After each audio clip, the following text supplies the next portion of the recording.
ശബരിമലയിൽ സത്യം പറഞ്ഞു കഴിഞ്ഞാൽ അത് ഒരു അനാഥമായിട്ടുള്ള ഒരു സ്ഥലമായിട്ട് കിടക്കുന്നതാണ്. കാര്യം അവിടെ ഈ മണ്ഡലകാലങ്ങളിൽ മാത്രമേ അവിടെ സ്ഥിരമായിട്ടുള്ള സ്റ്റാഫും മറ്റു കാര്യങ്ങളും സംവിധാനങ്ങളും ഉള്ളൂ. ഇപ്പൊ തന്നെ ഈ സ്വർണ്ണപ്പാളി കടത്തിയത് തന്നെ അവരെടുക്കുന്ന ഇതിനിടയിൽ നമ്മളൊരു ഗ്യാപ്പ് വരുന്നുണ്ട്. കഴിഞ്ഞ ഓണം കഴിഞ്ഞിട്ട് പിന്നെ അടുത്ത് ഈ മാസം 17-ാം തീയതി, കഴിഞ്ഞ മാസം 17-ാം തീയതി നട തുറക്കുള്ളൂ എന്ന് അവർക്ക് അറിയാമായിരുന്നു. അപ്പോൾ അത് കണക്കാക്കിയിട്ടാണ് അവിടെ ഓരോ കൊള്ളയും ആസൂത്രണം ചെയ്യുന്നത്. അപ്പോൾ അവിടുത്തെ വനം വകുപ്പും ദേവസ്വവും അറിഞ്ഞു കഴിഞ്ഞാൽ അവിടെ എന്ത് വേണമെങ്കിലും നടക്കും എന്നുള്ള അവസ്ഥയാണ്. അപ്പോൾ ആകസ്മികമായിട്ട് പമ്പയിൽ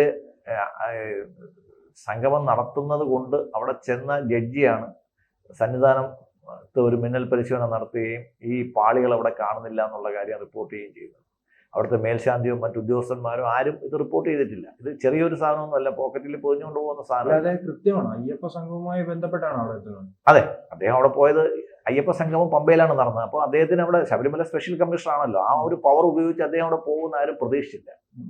അദ്ദേഹം ഇപ്പം ഇങ്ങനെ ഒരു സംഗമം നടക്കുമ്പോഴത്തേക്ക് ഹൈക്കോടതി, പക്ഷെ അത് മാസങ്ങൾക്ക് മുൻപ് ഈ റിപ്പോർട്ട് കോടതിയിൽ കൊടുത്തില്ല. ആരെ ഇല്ല, അയ്യപ്പ സംഗമം നടക്കുന്ന സമയത്താണ് ഇദ്ദേഹം അവിടെ ചെല്ലുന്നത്. 20-ാം തീയതി അയ്യപ്പ സംഗമം നടക്കുന്നതും പ്രമാണിച്ച് മുന്നൊരുക്കങ്ങൾക്ക് വേണ്ടിയിട്ട് എന്തൊക്കെയാണെന്ന് അറിയാൻ വേണ്ടിയിട്ടാണ് അദ്ദേഹം അവിടെ ചെല്ലുന്നത്.